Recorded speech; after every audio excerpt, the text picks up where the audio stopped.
बाबा कांदे काय भाव गेले? 800 रुपये. 800 रुपयात परवडतं का मग? काय तर काय घंटा परवडतो खायला भेटायला गेले आता लोक जगायचे नाही रे भाऊ. काय लागते? आता नाही जगायचे. हे सरकार आहे ना नुसतं नोकर टॉप आमके तमके शेतकऱ्याकडे कोणी लक्ष द्या नुसते बोलायचं पॉलिटिकल बोलणं आणि विसरून जाणार.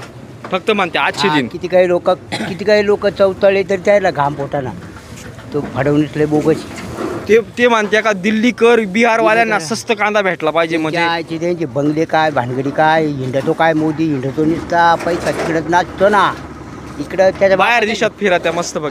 त्याच्या बापाचा आहे का शेतकऱ्याच्या बांधावर का बरं येत नाही का बाबा? नाही येत रे कोणी येईल मोकळं नाही. एखाद्या शेतकऱ्याची आत्महत्या झाली मग त्याच्या बांधावर आलं पाहिजे का नाही त्यांनी? येत नाही कोणी येत नाही त्याला कळकळ कोणाचीच नाही डोरं मिळाल्यावानी डोरं मोदी मिळाल्या फक्त म्हणतात का गांधीजीपेक्षा मोदी श्रेष्ठ आहे म्हणतात. काय तर गांधीजी अरे आले बोगस यांना सगळं वाटोळं केलं लय बोगस हे लोकायलाच आवडतो.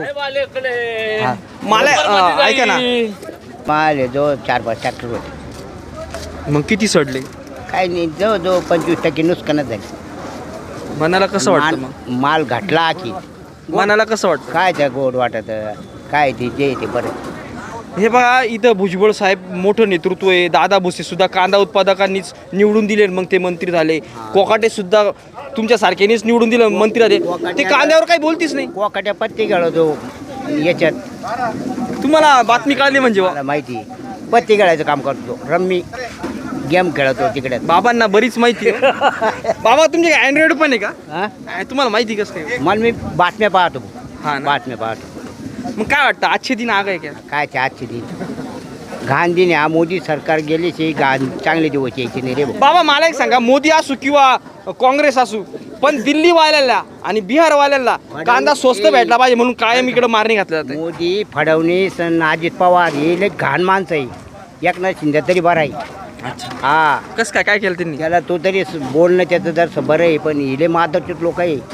तो अजित पवार तर लय घाण आहे काही द्यायचं नाही म्हणतो शेतकऱ्याला. पैसा हा काही हे नाही म्हणे खेळ नाही बुवा पैशाचा.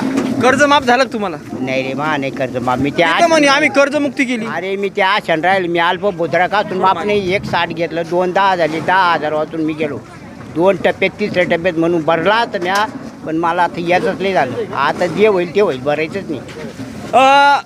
एक शेतकऱ्यासाठी एक मोठं नाही ना सर सगळ्याला 2-2 लाख द्यायला पाहिजे. 10 लाख वाल्याला 2 द्यायचे वरील भरले आहेत ते का बाबा? सगळ्याला द्यायचे. शेतकऱ्यांचं 2 टप्पे केले आणि 1 टप्पा कापड ठेवला. बरोबर त्यानं 1 टप्पा सोडायलाच नको. आता हा टप्पा आहे ना वरले लोक लगेच भरायला तयारी पण 2 लाखापर्यंत सगळं